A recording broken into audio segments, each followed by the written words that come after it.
बिस्मिल्लाहिर्रहमानिर्रहीम। अस्सलाम वालेकुम। ये आपका अपना डिजिटल प्लेटफॉर्म है। मैं तारिक मतीन हूँ। सबसे पहले आपसे दरख्वास्त वही कि इमरान रियाज खान के लिए आवाज़ उठाइए। लाजमी है कि हम अपने भाई के लिए आवाज़ उठाएं और ये काम आप कर सकते हैं, आपके सिवा कोई नहीं कर सकता।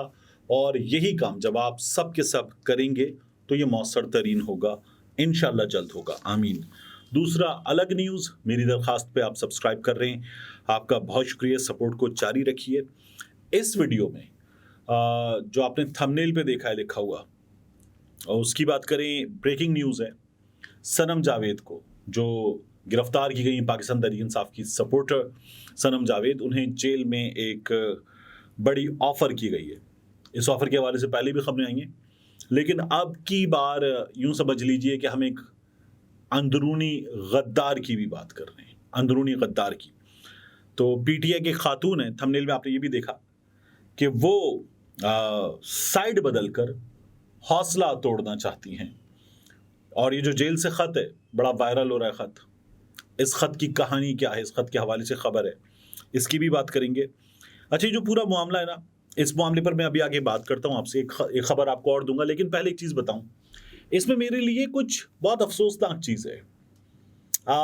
अफसोसनाक इसलिए नहीं कि पाकिस्तान तहरीक इंसाफ से ताल्लुक़ है, पाकिस्तान तहरीक इंसाफ को सपोर्ट करता हूँ।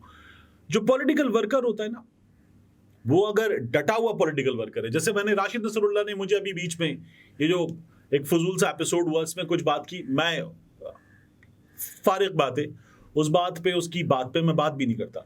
लेकिन मियां नवाज शरीफ के साथ खड़ा हुआ राशिद नसरुल्लाह एक अच्छा पॉलिटिकल वर्कर है कि वो अपने लीडर के साथ खड़ा हुआ है। इमरान खान के साथ खड़ा हुआ पॉलिटिकल वर्कर एक अच्छा पॉलिटिकल वर्कर है और काबिल एहतराम है, क्योंकि वो जिसको दुरुस्त समझता है उस जगह खड़ा हुआ है। तो आप जो सही समझते हैं उस पर खड़े तो हों कम अज कम, चाहे आप पीपल्स पार्टी से हो, नून लीग से हो, पीटीआई से हो, जिस चीज़ को दुरुस्त समझते हैं उस पर खड़े हों। जैसे मेरे लिए बड़ा अफसोसनाक था जब मुशर्रफ दौर था और हम तालिब इल्म थे, हमने खबरें सुनी कि परवेज़ रशीद साहब पे तशद्दुद हुआ, ख्वाजा साद रफ़ीक साहब पे तशद्दुद हुआ। परवेज़ रशीद साहब पे ऐसे तशद्दुद हुआ कि उनकी जो शलवार थी वो लहू में भीग गई। जावेद चौधरी साहब ने ये खबर दी थी, उनकी साहबजादी ने तमाम चीज़ें बताई थी, आंसुओं के साथ बताई थी। तो ये बड़ी अफसोसनाक सूरत हाल थी। परवेज़ रशीद साहब से या किसी और से आपको पॉलिटिकली कुछ डिफरेंसेस हो सकते हैं, लेकिन वो अपने मौक़िफ़ पे अगर डटा हुआ है और उसको ये तकलीफ बर्दाश्त करनी पड़े, तो जबर की फ़िज़ा जब भी हो, जैसी भी हो, वो अच्छी नहीं होती और उसके खिलाफ बात करनी चाहिए। ये दुरुस्त बात है। और अगर कोई जबर की फ़िज़ा में कोई नहीं टूटा तो उसको सैल्यूट करना चाहिए, और जबर की फ़िज़ा में कोई टूट जाए ना तो उसको बुरा मत बोलें, जबर की फ़िज़ा को बुरा बोलें।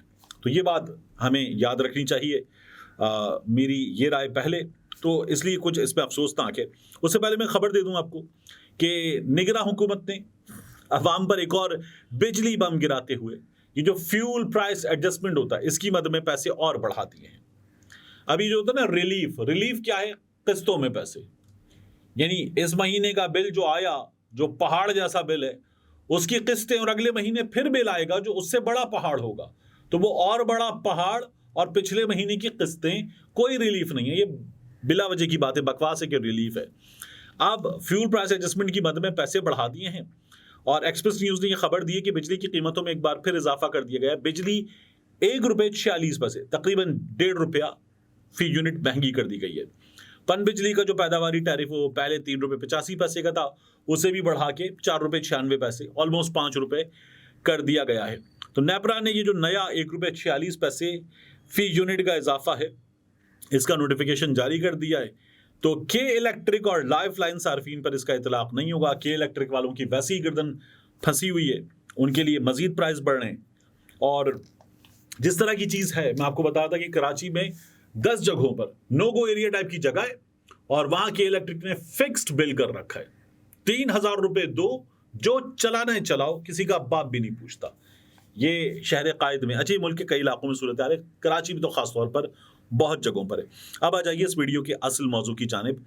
ये जो सनम जावेद को जेल में बड़ी ऑफर हुई है, इससे पहले मैं ये बता दूं आपको कि मेरी पाकिस्तान तहरीक इंसाफ के कुछ लोगों से बात हुई है। इनमें पाकिस्तान तहरीक इंसाफ में कुछ ऐसे लोग जो पाकिस्तान तहरीक इंसाफ में हैं, इमरान खान के अब भी सपोर्टर हैं, बाज़ पॉलिसीज से इख्तिलाफ रखते हैं या अपने अंदर जो गलत लोगों को देख रहे हैं तो उस पर बात करते हैं, ऐसे लोग हैं। और मेरी सनम जावेद के वालिद से तफसीली बात हुई है, तो इसमें जो मालूमात हैं मुख्तलिफ लोगों से मिली हुई मिक्स्ड मालूमात हैं। तो कौन सी मालूमात कहाँ से हैं, किसका नाम किस हवाले से मैं देना चाहूँगा, इससे कतई नज़र ये मालूमात मैं आपके सामने रख देता हूँ। तो सबसे पहले ही जान लीजिए कि सनम जावेद को जेल में एक बड़ी ऑफर हुई है। सनम जावेद को भी, तैयबा राजा को भी ये कहा गया है कि आप बयान दे दीजिए कि आपने जो कुछ किया 9 मई को, वो एक, इमरान खान के बहकावे में आकर किया, 2, आपको बाकायदा बताया गया था कि क्या करना है, कैसे करना है, आप उस पर अमल कर रही थी, 3, आप ये कर देंगी तो फिर आपकी जान छूट जाएगी, आप इस सिलसिले में वीडियो बयान दे दें, रिकॉर्ड करवा दें, आपकी जान छूट जाएगी और आपके मामलात ठीक हो जाएंगे, आपको कोई परेशानी नहीं होगी। तो सनम जावेद का जवाब क्या है, इस पर मैं बाद में आता हूँ। अब अंदरूनी गद्दार कौन है, इसकी बात कर लें। ये जो लेटर वायरल हो रहा है ना, इस लेटर में जो नाम है, इस लेटर में जो नाम है, ये अंदरूनी गद्दार उन नामों में शामिल है। ये अंदरूनी गद्दार उन नामों में शामिल है जो लेटर वायरल हो रहा है। तो अब इस अंदरूनी गद्दार ने क्या किया? इस अंदरूनी गद्दार ने बाकायदा मुख्तलिफ जगहों के लोगों की जो पेशकश थी, बातचीत थी, क्या ऑफर कर रहे हैं, कैसे कर रहे हैं, क्या करना है, ये जाकर सनम जावेद से भी, तैयबा राजा से भी और दीगर खवातीन से की। और इसमें कुछ ऐसी मालूमात है कि अगर मैं वो दे दूं तो आपको नाम भी समझ आ जाएगा कि नामों में वो नाम कौन सा है। तो वो नाम अभी मैं नहीं बता रहा आपको। और ये बाकायदा तौर पर, यानी सनम जावेद के वाले से तो मेरी तफसीली बातचीत हुई है, तो उन्होंने ये मालूमात दी हैं। अब सनम जावेद ने इस पर क्या जवाब दिया है? सनम जावेद ने, अच्छा, जो खातून है जिनका मैं आपसे तस्करा कर रहा हूँ, ये सोशल मीडिया पर बहुत एक्टिव खातून रही हैं। अब आप ये जान लीजिए कि सनम जावेद ने इस पर कहा, सबसे पहले कि उससे कहा कि पाकिस्तान तहरीक इंसाफ छोड़ दो। उसने कहा पाकिस्तान तहरीक इंसाफ में थी ही नहीं, यानी मैं पाकिस्तान तहरीक इंसाफ में, मेरी एक मेंबरशिप होती, उस मेंबरशिप का मेरे पास एक कार्ड होता, मैं मेंबर हूं या मैं कोई ओहदेदार हूं, कोई जिम्मेदारी मेरे पास, तो मैं इमरान खान की सपोर्टर हूं, मैं पीटीआई की सपोर्टर हूं, मैं पाकिस्तान तहरीक इंसाफ का हिस्सा नहीं हूं। तो उसने कहा जब मैं हिस्सा नहीं हूं तो मैं छोड़ूं क्या? एक। दूसरा, ये जो आप मुझे कह रहे हैं मैंने जो कुछ किया इमरान खान के बहकावे में आकर किया, तो मुझे इमरान खान ने नहीं बहकाया, मुझे पीटीआई ने कोई हिदायत नहीं दी। 9 मई के हवाले से आप कह रहे हैं कि मुझे हिदायत दी गई, मुझे कुछ नहीं कहा गया। तो उन्होंने कहा ये दूसरी बात है। तीसरी बात, मैंने 9 मई को क्या किया? मैंने कुछ गलत नहीं किया, सनम जावेद ने ये कहा। तो मैंने कोई गलत चीज नहीं की, मैंने कोई कानून नहीं तोड़ा, तो फिर मैं किस बात पर ये बयान दूं? ये सनम जावेद का तीसरा जवाब था।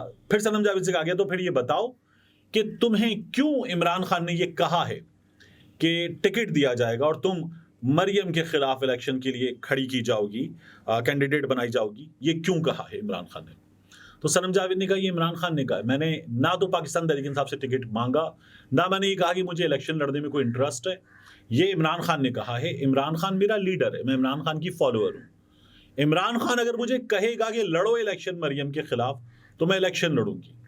और अगर मुझे जेल में रहकर इलेक्शन लड़ना पड़ेगा, बाहर आए बगैर, तो मैं जेल में रहकर इलेक्शन लड़ूंगी, मैं यहां से इलेक्शन लड़ूंगी और आप देखिएगा मैं जीत कर दिखाऊंगी। सनम जावेद ने यह जवाब दिया।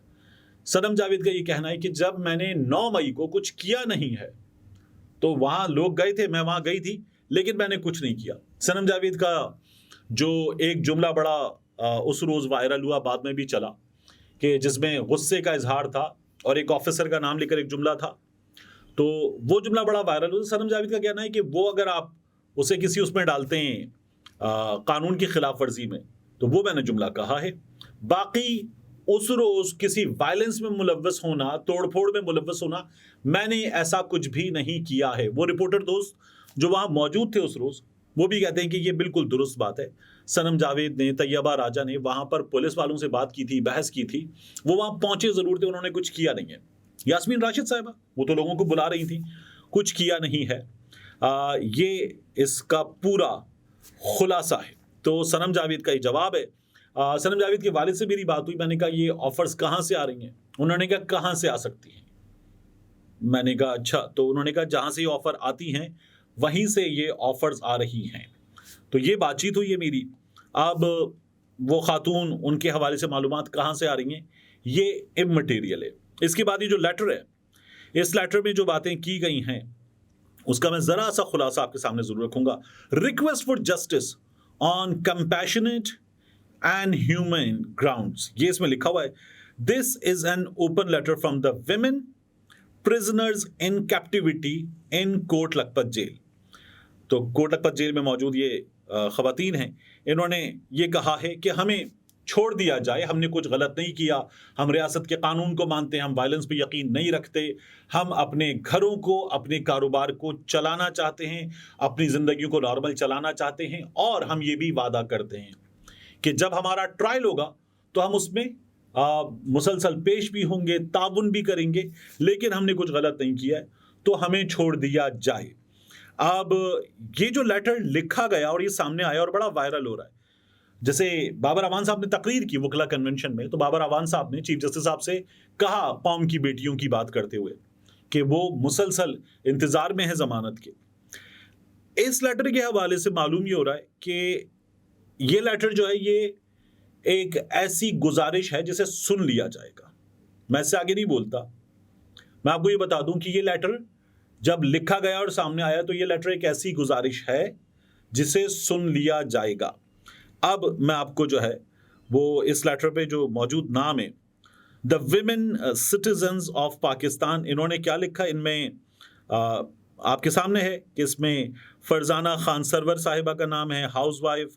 फिर इसमें एक आशिमा शुजा नाम है, हाउस वाइफ। फिर इसी तरह से इसमें शाहबानो खान है, हाउस वाइफ। और फिर इस लेटर में जो मज़ीद नाम है, उनमें खदीजा शाह साहिबा का नाम है, एंटरप्रेन्योर उनके नाम के साथ लिखा हुआ है, हमारे यहाँ एंटरप्रेन्योर इसे पढ़ा जाता है। आयशा अली साहिबा पाकिस्तानी सिटीज़न, इसमें ये नाम है। रुबीना जमील साहिबा का नाम है इसमें। आलिया हमजा साहिबा एक्स पार्लियामेंटेरियन है, रुबीना जमील साहिबा एक्स पार्लियामेंटेरियन, इन सब के इसमें नाम है। तो ये लेटर जो है ये वायरल हो रहा है कि इन ख़वातीन का ये मामला है। मैंने आपको ये ख़बर दे दी है कि मेरे पास मालूमात ये हैं कि ये गुजारिश है और ये गुजारिश सुन ली जाएगी। अब इसके बाद ये ख़वातीन बाहर आकर क्या करती हैं अभी देखना पड़ेगा, लेकिन ये गुजारिश मालूमात ये आ रही हैं कि ये लेटर बाहर हम तक इसलिए आया है कि ये गुजारिश सुन ली जाएगी। लेकिन आप एक और चीज़ देखिए कि यास्मीन राशिद साहिबा वो इस लेटर में मौजूद नहीं है, तैयबा राजा साहिबा इस लेटर में मौजूद नहीं है, सनम जावेद साहिबा इस लेटर में मौजूद नहीं है। और फिर उनका जो फैसला है उस हवाले से मैंने आपको ख़बर दे दी है। बाकी मालूमात इस हवाले से और आएंगी। ये एक डेवलपिंग स्टोरी है, अभी ये अनफोल्ड होगी तो चीज़ें आपके सामने आती रहेंगी। मैं कुछ मालूमात इस हवाले से मज़ीद हासिल करने की कोशिश कर रहा हूँ। इंशाल्लाह I will keep you posted. मिलते हैं इंशाल्लाह आपसे अगली वीडियो।